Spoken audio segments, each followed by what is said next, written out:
এর চেয়ে বড় অপমান সালাতের, যে সালাতের অপমান, যে সালাত শেষ হয়ে গেল। পৃথিবীর সবচেয়ে বড় দোয়া, সবচেয়ে দামি দোয়া, মুহাম্মদে বুঝলো এই দোয়া, বৃষ্টির দরকার সালাত আদায় করো, সূর্যগ্রহণ থেকে বাঁচতে চাও সালাত আদায় করো, মৃত ব্যক্তির জন্য দোয়া করতে চাও সালাত আদায় করো। জাকারিয়া বুঝলো সালাতের পাওয়ার, সন্তানের দরকার সালাত আদায় করো। সারা বুঝলো সালাতের পাওয়ার, বিপদ থেকে বাঁচার দরকার সালাত আদায় করো। সালাতের মতো এত শক্তিশালী, এত পাওয়ারফুল ইবাদত, এত সর্বশ্রেষ্ঠ দোয়া, সর্বোত্তম দোয়া শেষ হওয়ার পরে হুজুরে বলছে যে দোয়া করালো না, মুরব্বিতে বলছে দোয়া করালো না। এর চেয়ে বড় অপমান আসমানের নিচে জমিনের উপরে সালাতের আর হতে পারে না। ওই মুরব্বিকে, ওই হুজুরকে আরো 100 বছর পড়তে হবে সালাত কাকে বলে এটা বোঝার জন্য। তো আমি একসাথে হাত তুলে দোয়া করার পর অন্যরা যেভাবে বলে সেভাবে বুঝাতে চাইনি। আমি আপনাকে বুঝাতে চাইছি, আপনি ভিতর থেকে ফিল করেন হোয়াট ইজ সালাত। সালাত কি? এর চেয়ে পাওয়ারফুল ইবাদত আসমানের নিচে জমিনের উপরে নাই, এর চেয়ে শক্তিশালী দোয়া আসমানের নিচে জমিনের উপরে নাই। আপনি যে কোনো বিপদে পড়েন না কেন, সব বিপদ থেকে আপনাকে উদ্ধার করতে পারে যদি সালাতের মাধ্যমে আল্লাহকে ডাকেন। আর সালাতের মাধ্যমে আল্লাহকে ডাকলে যত দ্রুত পাওয়া যায়, যত কাছে পাওয়া যায়, পৃথিবীর আর কোনো মাধ্যম নেই আল্লাহকে ডাকার এর চেয়ে শক্তিশালী, এর চেয়ে পাওয়ারফুল। যেই দিন আপনি সালাত বুঝে যাবেন সেই দিন আপনি বুঝবেন আল্লাহু আকবার বলে দোয়া শুরু হয়েছিল আর আসসালামু আলাইকুম বলে দোয়া শেষ হয়েছিল। কিন্তু এটা আপনি বুঝেননি, এই জন্য আপনি তখন বেদাতে লিপ্ত আছেন। সম্মানিত উপস্থিতি, আল্লাহ সুবহানাহু ওয়া তাআলা আমাদেরকে রাসূল সাল্লাল্লাহু আলাইহি ওয়াসাল্লামের সুন্নাতের উপর আমল করার এবং সালাতের গুরুত্ব, সালাতের মর্যাদা।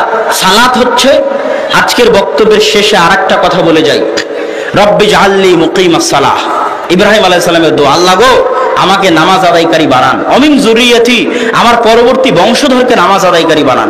আমি যেন বেনামাজি না হই, আমার পরবর্তী বংশধর যেন বেনামাজি না হয়।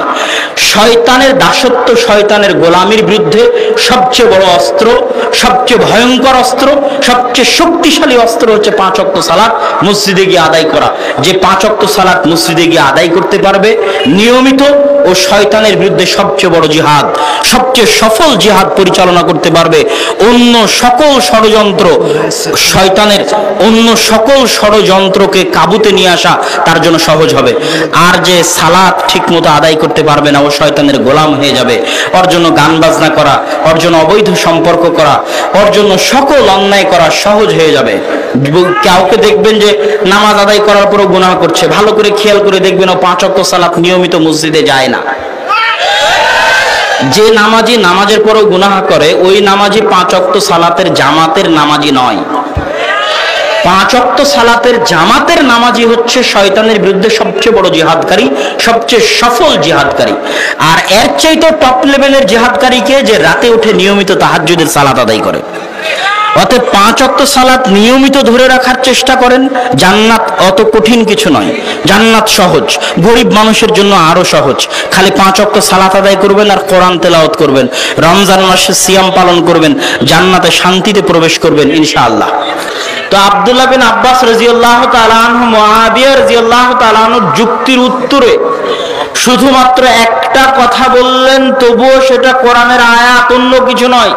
কেন অন্য কথা বললেন না? আব্দুল্লাহ বিন আব্বাস ছোট সাহাবী, মুআবিয়া বড় সাহাবী।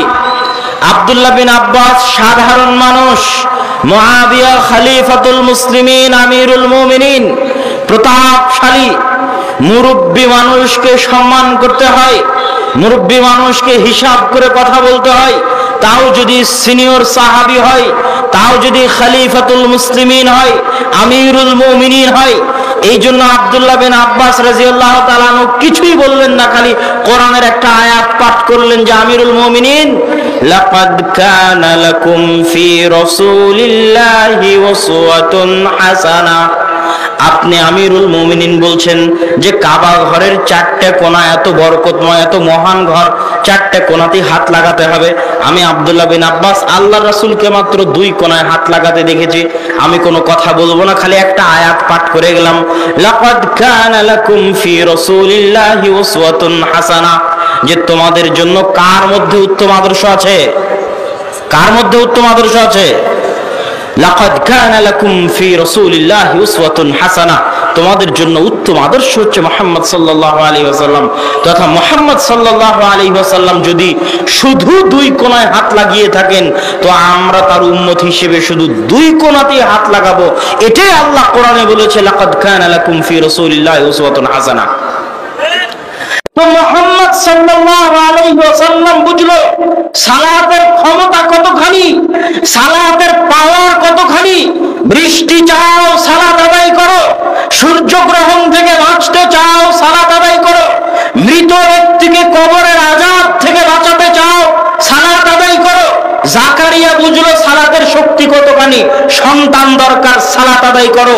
সারা বুঝলো সালাতের ক্ষমতা কতখানি, বিপদ থেকে উদ্ধারের দরকার, সালাত আদায় করো।